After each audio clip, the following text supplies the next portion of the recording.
tudo bem? Estamos começando o Segunda Vista, programa produzido pelos alunos do sexto semestre de jornalismo e publicado no LabJor.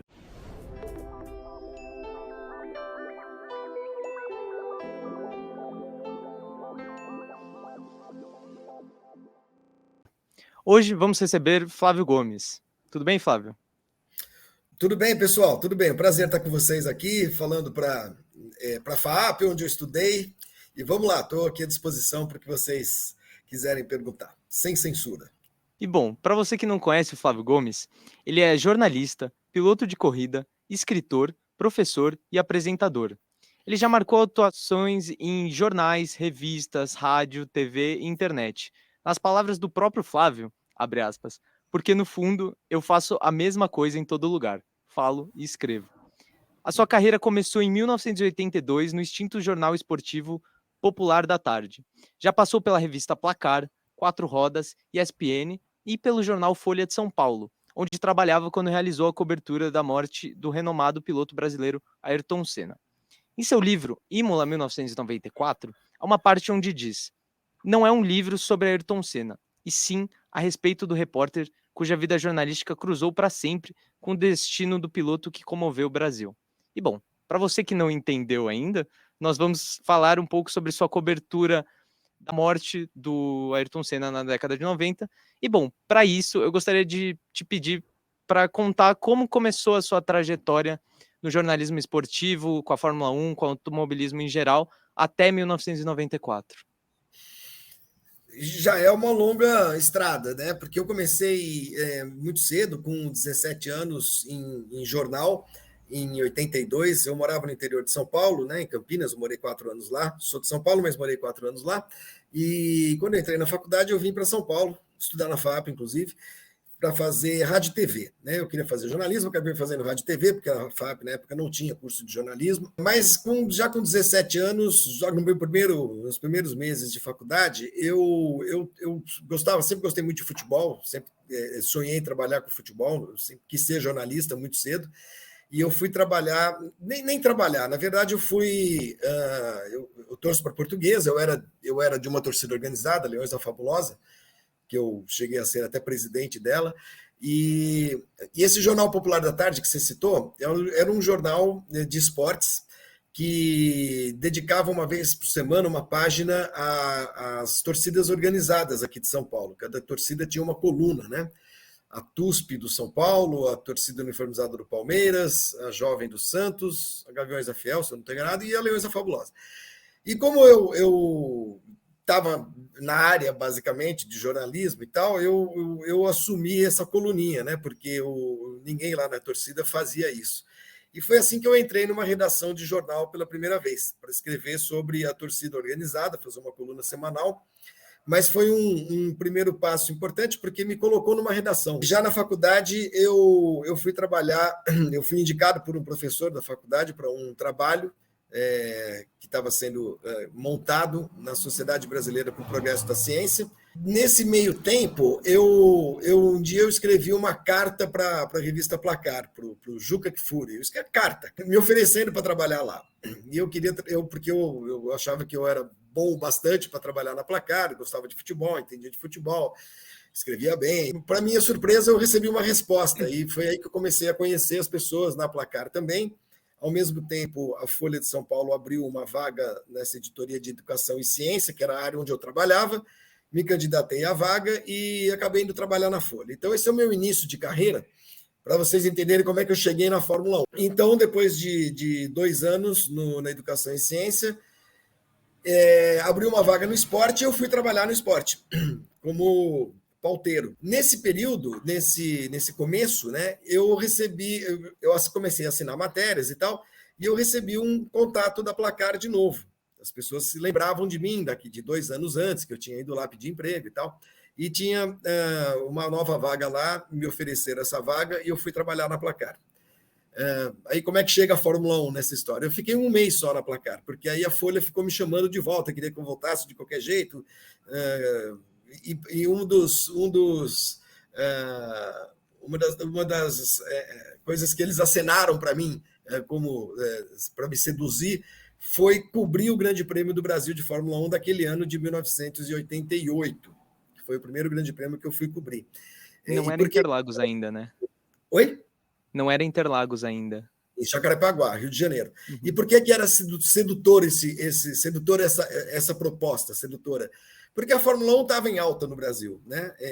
Além de o Brasil ter conquistado o terceiro título mundial do Piquet no ano anterior, quer dizer, o Piquet conquistou, não foi o Brasil que conquistou, mas tinha a chegada do Senna, que já era uma figura bastante popular, carismática, já tinha ganhado corrida, fazia muita pole position e tudo mais, e o Senna vai para a McLaren. Então, eu sempre gostei de corrida também, né? Eu frequentava o autódromo desde os anos 60 com meu pai e tudo mais, e voltei para a Folha de São Paulo, para o jornal, depois de um mês, exatamente. E logo depois fui fazer a cobertura do Grande Prêmio do Brasil. Que também era um assunto, uma área que não me era estranha, né? Por gostar muito de carro, gostar muito de corrida, acompanhar. E fiz essa primeira cobertura. A cobertura de Fórmula 1 nos jornais brasileiros, ela vinha aumentando já fazia algum tempo. Os 4 grandes jornais brasileiros, a Folha, o Estadão, o Jornal do Brasil e o Globo, desses 4, o único que não tinha um repórter exclusivo para fazer Fórmula 1 era a Folha. E quando eu voltei para o jornal, então, fiz essa cobertura como chefe, né? Não era o editor de esportes, mas eu era o editor assistente. Então, eu comecei a trabalhar muito no sentido de a gente ter alguém para fazer Fórmula 1, porque era importante, né? Depois, no ano seguinte, eu mesmo fiz algumas coberturas no Brasil e fora do Brasil, e assim eu fui me chegando à Fórmula 1 como jornalista também, não só como alguém que gosta de corrida, né? A Fórmula 1 ela deu um salto de popularidade muito grande, e os jornais perceberam isso e perceberam que era preciso dar mais espaço à Fórmula 1 do que o normal. Até que em 91, eu já editor, né, nessa ocasião, eu troquei de cargo, eu deixei de ser editor para ser o repórter dedicado exclusivamente à cobertura de Fórmula 1, viajando e tudo mais, e foi assim que começou essa minha trajetória e que persiste até hoje. Quer dizer, eu já não viajo com a mesma frequência, claro, não vou às corridas como eu ia antes, essas coisas mudaram muito nos últimos anos, mas de 88 até 2005, eu fui a praticamente todas as corridas de Fórmula 1 no mundo inteiro, o que me deu uma boa experiência, me deu uma vivência muito, muito interessante, que coincidiu com o surgimento das novas plataformas, com o surgimento da internet mesmo, né, que é uma coisa que aqui no Brasil a gente pode colocar como ano zero da internet, sei lá, 95, 96, né? Então, eu fui acompanhando toda essa evolução também da comunicação e estou na cobertura de Fórmula 1 até hoje. Você considera, assim, que esse período que você começou a cobrir Fórmula 1, assim, vamos pegar década de 80 e década de 90, foi o melhor período para a Fórmula 1 aqui no Brasil? Assim, foi o momento mais popular da Fórmula 1 aqui no Brasil? Sim, porque a gente sempre relaciona a popularidade de um esporte, e isso acho que vale para a maioria dos países, talvez não todos, mas para a maioria dos países, se relaciona essa popularidade aos resultados que os atletas do país estão conseguindo. Então, o Brasil, nesse sentido, foi muito bem sucedido, deu muita sorte, de alguma maneira, né, a gente pode dizer, de ter tido 3 pilotos em sequência que foram vencedores, que conquistaram não só títulos, né, são 8 títulos mundiais, se a gente pegar do primeiro do Emerson Fittipaldi até o último do Senna, de 72 a 91, quer dizer, dá 20 anos, e foram 8 títulos mundiais, e 6 vices, e muitas vitórias, né? A imensa maioria das 101 vitórias que o Brasil tem na Fórmula 1 aconteceram nesse período e tal.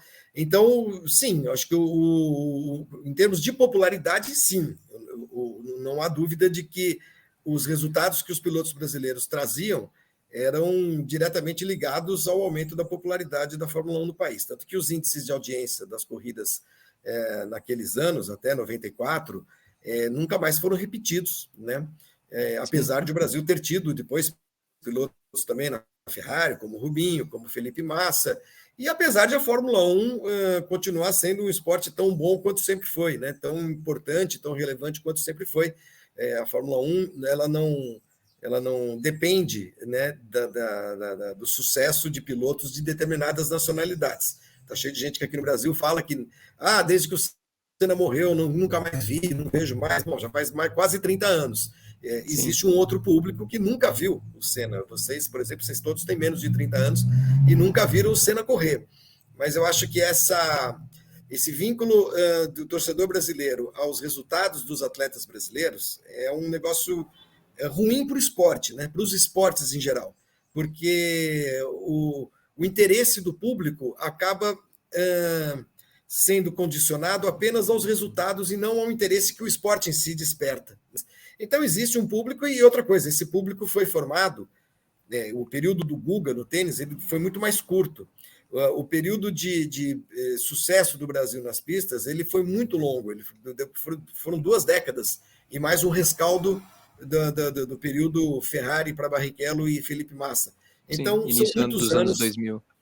que acabam fazendo com que muita gente, mesmo aqueles que perderam o interesse, você tem 1 milhão de pessoas, 900 mil perderam o interesse, ainda sobram 100 mil, né? Mas, respondendo bem objetivamente a sua pergunta, sim, acho que o sucesso e a popularidade são diretamente ligados ao sucesso dos pilotos brasileiros nas pistas.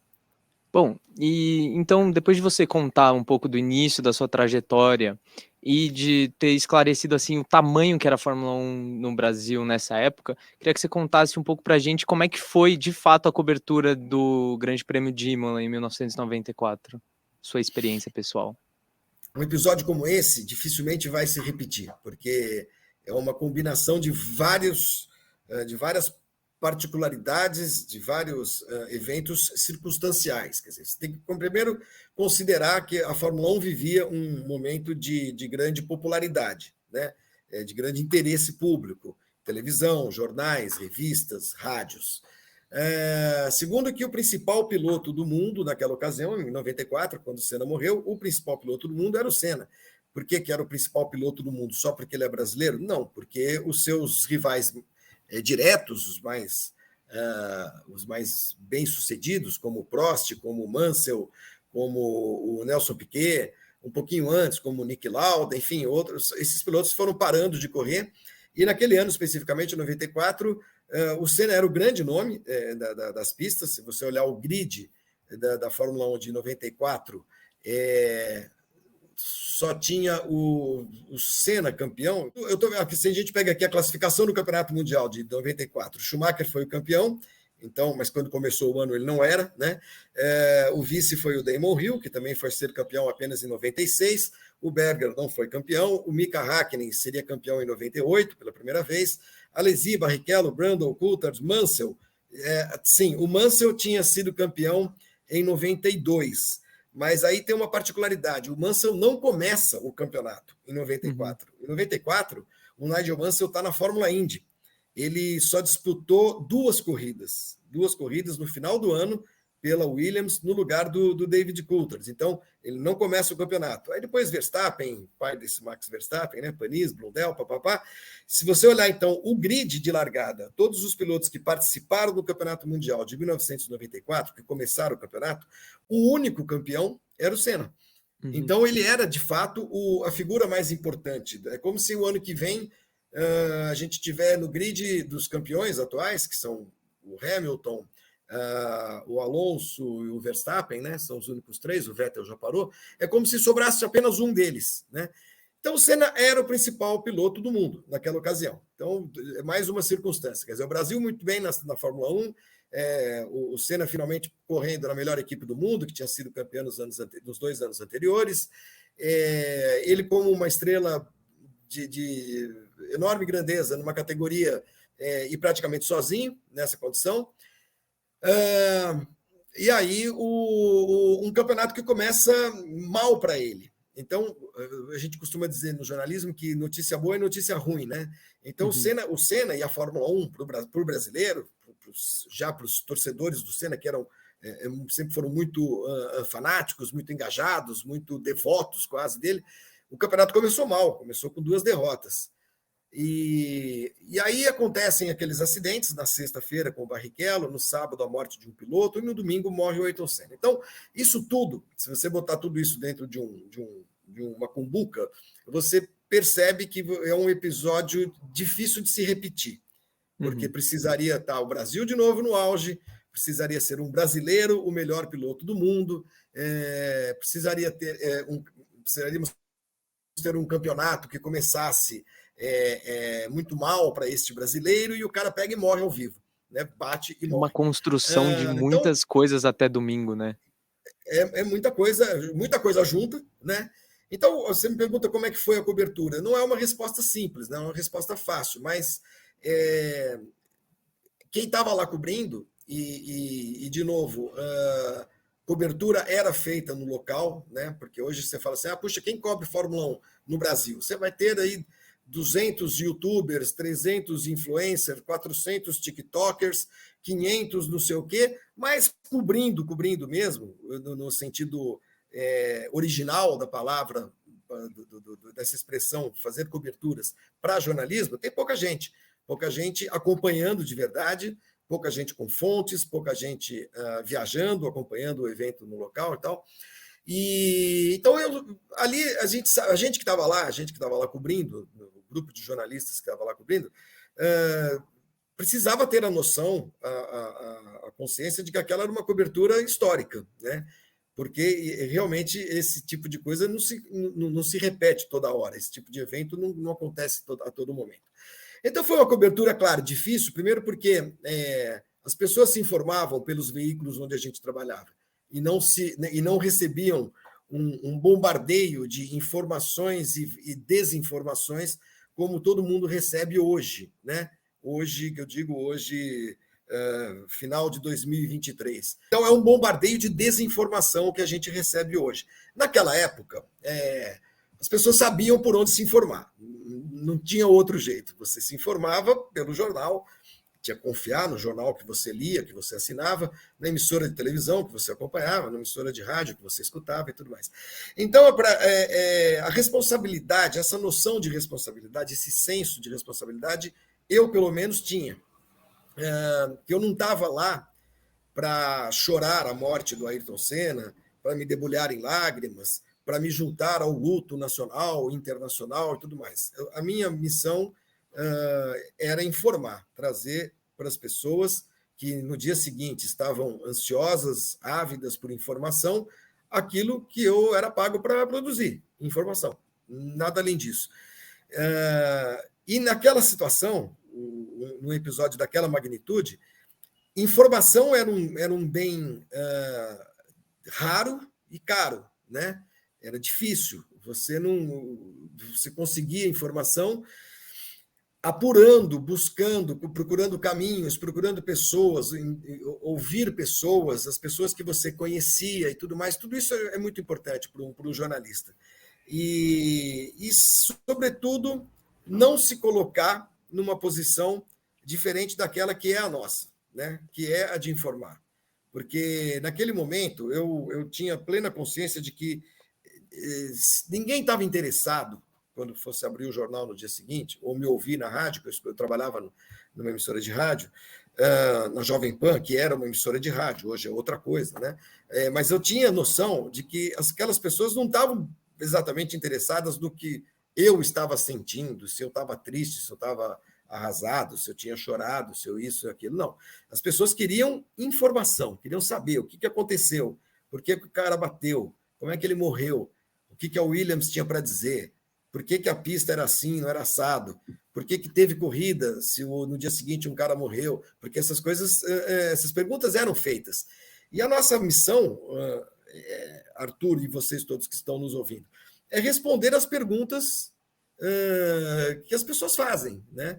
Com o maior grau, índice de precisão possível e com toda a honestidade, aí não é nem possível, exigida pelo nosso ofício, pelo nosso trabalho, que é o quê? É não mentir, é não inventar, é não criar com a história da sua cabeça e tudo mais.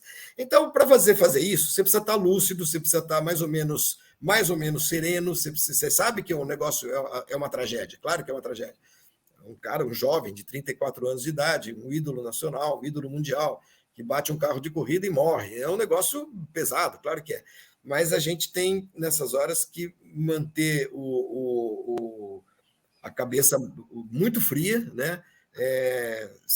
Entender o que você está fazendo para poder levar as informações, todas as que você puder levantar, com a maior precisão possível a quem, no fundo, é quem te paga, que é quem lê, quem ouve e tudo mais. Sim. É aquele negócio, as pessoas esperavam muito mais por uma informação e então quando ela chegasse tinha que ser algo de impacto, algo de fato relevante. Hoje em dia, assim, tem muita informação em pouco tempo, então é essa típica notícia. Notícia e desnoticia, a mesma coisa, assim, várias vezes, então você vai vendo, uma sequência de plots. Mas outra coisa que eu queria, conversar com você também, gostando de Fórmula 1, de automobilismo em geral, tipo, eu sempre cresci ouvindo bastante sobre o Ayrton Senna e sobre suas conquistas, assim, tudo isso, e assim fica, praticamente uma figura de endeusamento dele. E um negócio que eu queria perguntar para você, se você acha que um dia nós teremos um novo Ayrton Senna, porque ou se ele é do tipo um Pelé, que a gente está desde 1960 falando que ele é o melhor. Você acha que existe a possibilidade de algum brasileiro mesmo, especificamente falando, de tomar esse posto dele? Eu acho, eu acho que a pergunta é totalmente pertinente, porque eu acho que ela permeia quase toda a discussão sobre Fórmula 1 e sobre o Ayrton Senna e tal, que é travada entre as pessoas, na mesa de bar, no almoço da tua família. Você está falando que você cresceu ouvindo isso, provavelmente do seu avô, do seu pai, sei lá. Agora, eu acho a questão, a discussão, essa eu acho irrelevante. E não estou diminuindo a sua pergunta, não. Por que eu acho irrelevante?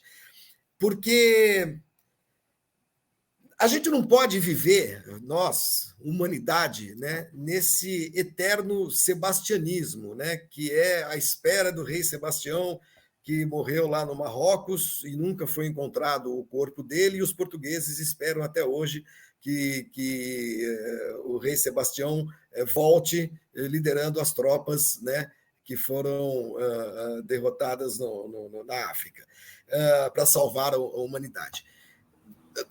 Não tem muita importância isso, né? Por que precisa aparecer um novo Ayrton Senna? Não precisa aparecer um novo Ayrton Senna, nem um novo Pelé.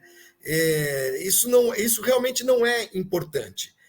Se você quer uma explicação técnica baseada em fatos de por que, por exemplo, que não apareceu um novo Pelé, ou por que não apareceu um novo Senna, ou sei lá, um novo Schumacher, ou um novo Lewis Hamilton, a gente consegue dar. Eu acho que apareceram. Se você tem o Senna como referência, o Senna é o melhor do mundo, não haverá ninguém igual a ele. Tá? Depois dele já apareceram pelo menos 3 novos Ayrton Senna. Apareceu o Schumacher, apareceu o Hamilton e apareceu o Verstappen. Ah, mas ele não é brasileiro. Então, mas pera um pouquinho. Então, o que vocês querem? O que vocês, povo brasileiro, querem, né? Um brasileiro tem que ser um brasileiro. Só é equivalente ao Senna, só estará à altura do Senna se ele for brasileiro. Isso é uma bobagem. Porque você está diminuindo, você está reduzindo essa discussão àquilo que é próximo de você. Eu só vou admirar se o cara for brasileiro.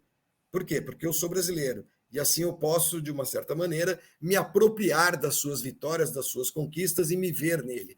Eu acho isso paupérrimo do ponto de vista de ambições pessoais das pessoas. Então, eu posso dar uma resposta. Por que não apareceu nenhum outro grande piloto brasileiro campeão? Não um outro Ayrton Senna. O Ayrton Senna foi o Ayrton Senna. Essas pessoas, a individualidade não se repete, não se reproduz. Então, por que não apareceu um outro tricampeão brasileiro, tricampeão mundial? Tem explicações que têm a ver com o fim das categorias de base aqui no Brasil, a escassez das categorias de base, as crises econômicas pelas quais o Brasil passou, que transformaram o automobilismo num negócio cada vez mais caro, cada vez com menos gente, com capacidade, com possibilidade de disputar, de participar, tem a ver com o afastamento das montadoras de automóvel, das corridas, que aqui no Brasil é um fenômeno bastante claro, até, sei lá, 2005, a gente teve, em sequência, Fórmula Ford, Fórmula V, Fórmula, que era Volkswagen, Fórmula Super V, Fórmula Chevrolet, Fórmula Renault, né? Não tem mais, essas categorias não existem mais. Agora, ao mesmo tempo, você pode falar assim, poxa vida, então é por isso que no Brasil não há apoio, não há incentivo ao automobilismo? Também não é isso, porque também na Holanda não tem, e o melhor piloto do mundo hoje é holandês, né? Onde você tem programas estatais, né, governamentais de incentivo ao automobilismo, hoje em dia em lugar nenhum do mundo. Isso já existiu na França com a Elf, com a própria Renault, já existiu aqui no Brasil com a Petrobras em algum momento e tal, com a YPF na Argentina, mas essas coisas não acontecem mais. Então, a geração de um piloto, de um grande piloto hoje, ela é quase espontânea, ela independe de onde o piloto nasceu, né? E aí eu respondo a sua pergunta. Quando a gente vai ter um novo Ayrton Senna? Sei lá, não tenho a menor ideia. Não há nada que indique que vá aparecer e nada que indique que não vá aparecer. Amanhã pode aparecer um moleque no kart andando bem para cacete, que vai para a Inglaterra ou vai para a Itália e começa a ter resultados e se revela um enorme talento, né? E aí você vai explicar como? Ele é fruto do automobilismo brasileiro? Não, ele é fruto do seu próprio talento e tal. É diferente de alguns outros esportes. No automobilismo hoje, que é um negócio muito globalizado, não há essas explicações. Simplesmente não há. Da onde vai surgir o próximo grande piloto? Não sei. Eu não tenho a mais remota ideia. Pode ser que apareça no Brasil? Pode ser, mas não há nada que indique isso hoje. Então, se o brasileiro está esperando, porque um brasileiro ganhou a Fórmula 2, o Drogovic, o outro ganhou a Fórmula 3, o Bortoleto, e que em algum momento seja reconduzido numa carruagem dourada, um grande piloto que vai lhe lembrar as suas manhãs de domingo, as suas vitórias, e não sei o que, né? Vai esperar sentado, cara, porque pode ser que apareça amanhã, pode ser que não apareça nunca, né? Pode ser que não apareça nunca. E a gente vê isso se repetir, esse fenômeno, em vários países. Hoje, quem é o grande piloto alemão da Fórmula 1, por exemplo? Alguém vai olhar no grid hoje, está lá correndo o Nico Hülkenberg.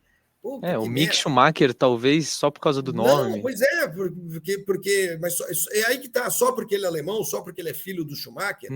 Não, a gente teve ali o período muito vitorioso do Schumacher, ele teve um repique, né? Teve um ano que tinha 6 pilotos alemães correndo, e dessa turma aí, dessa maçaroca, saíram 2 campeões. Saiu o Vettel e saiu o Rosberg. O Vettel, certamente, um fruto da Schumi-mania na Alemanha, que quando o Schumacher começa a ganhar, acontece a mesma coisa que aconteceu aqui no Brasil.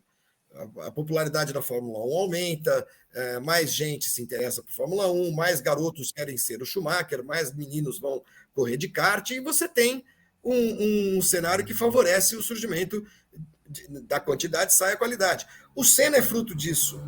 O Senna é fruto do Emerson, do Patti, das conquistas do Piquet e tudo mais, né? E o Rubinho e o Felipe Massa são o repique dessa sequência de pilotos, né?